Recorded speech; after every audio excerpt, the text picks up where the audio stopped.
एक ऐसी खबर की जिसे आप दिल थाम कर सुनिएगा, क्योंकि ये खबर अचानक होने वाले हार्ट अटैक से जुड़ी है। पिछले कुछ वक्त से देश में विमर्श का विषय है कि आखिर कोरोना के बाद लोगों को अचानक दिल का दौरा पड़ने की घटनाएं क्यों बढ़ रही हैं। कभी नाचते हुए, कभी जिम करते हुए, कभी बात करते हुए, तो कभी बैठे बैठे किसी की मौत हो रही है।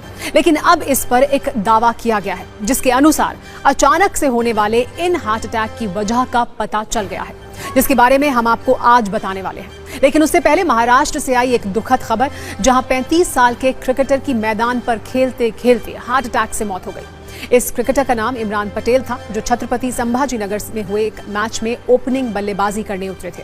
लेकिन कुछ देर खेलने के बाद अंपायर से बाएं हाथ और सीने में दर्द की शिकायत करने लगे। इसके बाद अंपायर्स ने इमरान को बाहर जाने की अनुमति दे दी।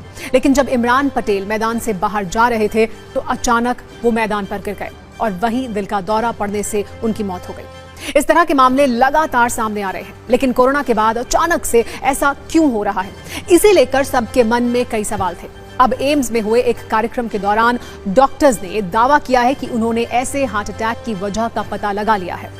सबसे पहले ये समझिए कि अचानक दिल क्यों रुक जा रहा है। तो इसके पीछे वजह है ऑक्सीडेटिव स्ट्रेस, यानी ऐसी स्थिति जब शरीर में हानिकारक कण बहुत ज्यादा हो जाते हैं और उन्हें रोकने के लिए पर्याप्त एंटीऑक्सीडेंट नहीं होते। ये स्थिति शरीर के अंदर कोशिकाओं को नुकसान पहुंचाती है। जब ऐसा होता है तो दिल की धड़कन तेज हो जाती है। इसे नियंत्रित करने के लिए दिमाग से कैटाक्लोमाइन हार्मोन रिलीज होते हैं, लेकिन अगर ये हार्मोन जरूरत से ज्यादा बन जाएं तो दिल की पंपिंग बंद हो सकती है और इससे अचानक दिल का दौरा यानी सडन कार्डियक अरेस्ट हो सकता है। लेकिन आप सभी न्यूज मित्र ये सोच रहे होंगे कि आखिर हार्ट अटैक का कोविड से क्या कनेक्शन है, तो इस पर सत्ता का प्रकाश भी डालते हैं।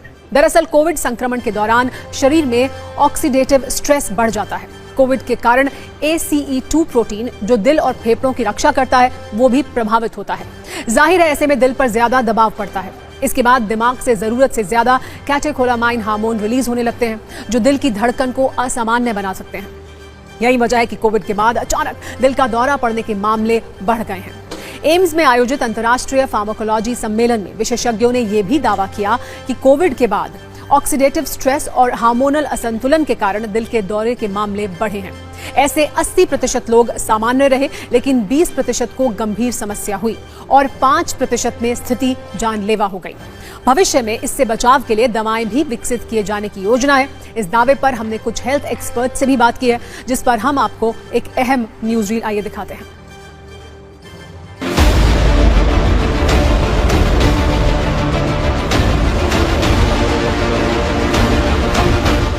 जब पता पड़ा कि Covid ACE2 angiotensin converting enzyme 2 पर असर कर रहा है, जो एक रेगुलेटरी स्विच है, वो बदल देता है पूरे साइटोकाइंस को, पूरा स्ट्रक्चर बदल देता है बॉडी का, वो डिसरप्ट हो चुका है।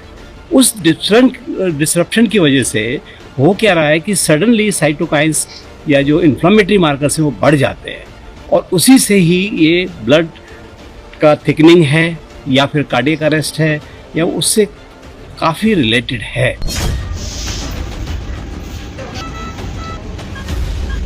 कोविड जैसे वायरस, कोविड तो चला गया, पर कोविड एक अंदर बॉडी में छोड़ गया है वर्ल्ड वाइड, और वो कर रहा है। अब कोई बोल रहा है इसको लॉन्ग कोविड है, कोई बोलता है पोस्ट कोविड इफेक्ट्स है, अलग अलग नाम दुनिया में दिए जा रहे हैं, पर चीज है। जब भी कोई इंजरी होती है हार्ट में, हार्ट के जो सेल्स हैं जो रिस्पॉन्सिबल हैं हार्ट की बीटिंग के लिए, वो मर जाते हैं और वो अपने आप को मल्टीप्लाई नहीं कर पाते। ये उनकी डेफिशिएंसी है, लिमिटेशन है। उससे क्या होता है, कोई भी जो डैमेज हुआ, वो सेल मर गए, वो जो मर गए सो गए, वो लॉस परमानेंट है। अब उसको कवर करने के लिए नए सेल्स डालने पड़ेंगे। इसीलिए stem cell therapy can provide permanent solution to the problem.